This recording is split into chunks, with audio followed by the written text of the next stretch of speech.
Começando aqui com os nossos assuntos ao vivo, Fernando Brandão está aqui no nosso estúdio mais uma vez para conversar comigo sobre a dificuldade do brasileiro de sair da inadimplência. Muitas pessoas, né, Fernando, até conseguem deixar o endividamento, mas logo depois voltam para essa situação. E a gente tem dados, né, pesquisas que comprovam isso. Bom dia. Bom dia, Wilker. Bom dia para quem está ao vivo com a gente aqui no Brasil hoje.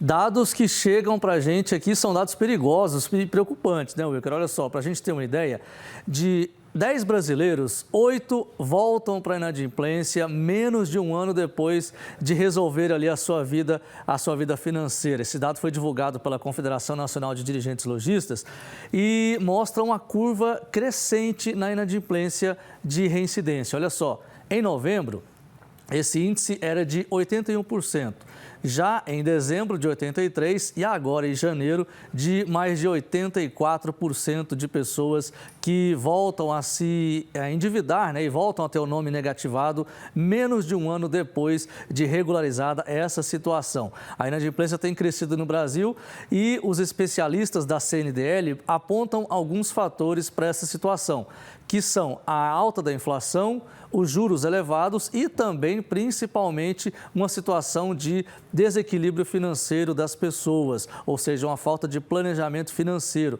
A gente falou ontem, inclusive, aqui no JBH, sobre o Feirão Limpa Nome da Serasa, que está acontecendo no Brasil até o dia 31 de março. Então, só reformulando essa situação aqui, essa informação para você, até o dia 31 de março você tem essa possibilidade de negociar essas dívidas. Se você está inadimplente, se você não sabe como é que está a sua situação financeira, é só procurar uma das agências dos Correios em todo o Brasil, mais de 10 mil agências dos Correios em todo o Brasil e fazer essa renegociação.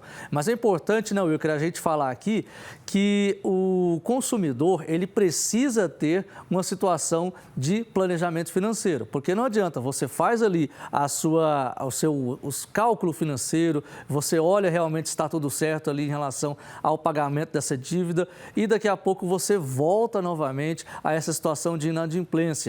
E os consumidores, eles não estão nessa situação porque querem, logicamente, mas é preciso também que haja esse planejamento financeiro, porque a gente está noticiando aqui, Wilker, que sempre tem um feirão limpa-nome, sempre tem uma situação de renegociação. Se o consumidor também não fizer parte dele, fica difícil, viu? Fica difícil, a gente tem que fazer a nossa parte.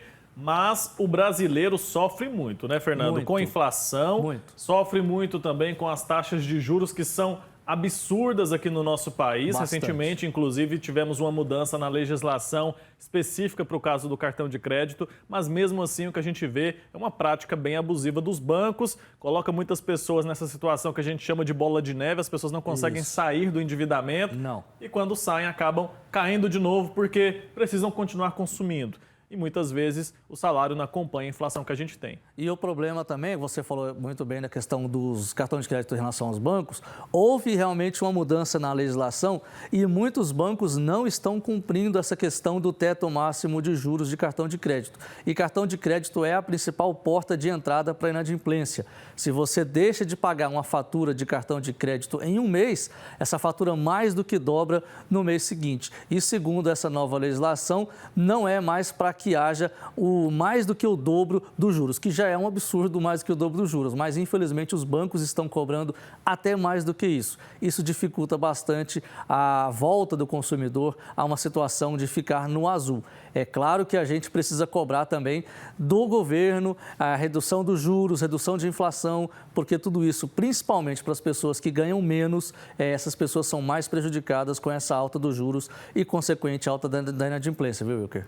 E a fiscalização também por parte do poder público, né? Porque se tem uma lei e os bancos não estão cumprindo, tem que haver uma fiscalização, porque a Receita Federal está em cima, né, do consumidor ali que, de algum modo, tenta burlar a Receita na hora de fazer a declaração de imposto de renda. Isso. Então, os grandes bancos também precisam fazer a parte deles ali, tem que ser fiscalizados também. Com certeza. Agora, o que a gente tem que fazer é, de fato, um planejamento aí. Não é fácil, não, mas a gente precisa se organizar. A vida do brasileiro não é fácil. Fernando, um abraço para você, até daqui a pouco. Para você também, até mais.